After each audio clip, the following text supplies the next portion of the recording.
A day in my life as a content creator at age of 22. Nagbabiyahe na nga kami pala guys at nakatulog na ang baby ko at makulimlim pa nga guys. Naglalakad na pala kami dyan guys sa Robinson Supermarket. Mag-aabang ng jeep papuntang Burot. Sabi nga ng ate ko guys, iharap ko daw. Ayan na, inarap ko na. Nakasilong pa nga lang kami sa Robin Supermarket guys. Nakapayong ng mama ko. Alright. Nakasakay na nga pala kami sa jeep niyan guys. At umuulan na nga. At may pang-music pa ang jeep na sinasakyan natin. At tulala pa nga ang mama ko guys. Ang lalim ng iniis. Ayan na nga guys, nakapasok na kami sa SM. Nagpa-video nga pala ako kay ate ko dyan guys. At ipapakita ko kung paano maglakad sa hagdan ng SM. At kasama ko nga pala dyan yung papa ko, si lola ko at mama ko at si ate ko. At yung dalawang bata, si Gio at yung pamangkin kong si Tantan. At ayan na nga guys, sumakay na kami sa elevator at pupunta kami sa second floor. Napahilo pa nga ang pamangkin ko sa mga tao dyan guys. Ang sama pa nga ng tingin ng baby ko dyan guys. At sabi ko nga kay ate ko guys, picturean niya ako. Nagbibideo pala siya dyan guys. Agaw eksena muna kami dyan ng ate ko guys. Feeling pa cute, hindi naman cute.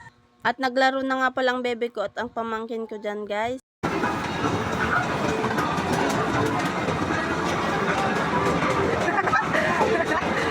Kaya yun na yung. At super nag-enjoy nga ang pamangkin ko at bebe ko guys. Sabi ko nga sa lola ko guys, mag-hello siya. At yan na nga, kakain na nga kami sa Mang Inasal at kami ay nagugutom na. Sinet up ko nga pala ang camera ko dyan guys. At i-video ko kung paano kumain ng manok sa Mang Inasal. At nilagyan ko nga ng sabaw na napakaasim. At first bite ng baby ko. At ayaw na nga isubo ng baby ko at ako na lang ang kumain. Ang laki nga ng ngiti ng auntie nyo dyan guys. At napakasarap kasi ng manok sa Mang Inasal.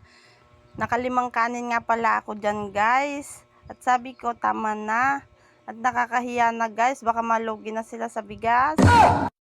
Bumaba na nga pala kami dyan guys, punta kami sa second floor. At naglalaro na nga palang bebe ko guys. Dito lang yan sa Kidsuna SM. Nag-e-enjoy nga palang bebe ko guys sa padulasan.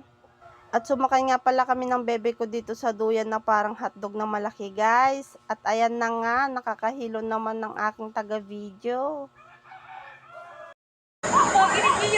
Ang pogi daw ng bebe ko guys. At ayan na nga, sunod nilang nilaro ay para silang isang bombero.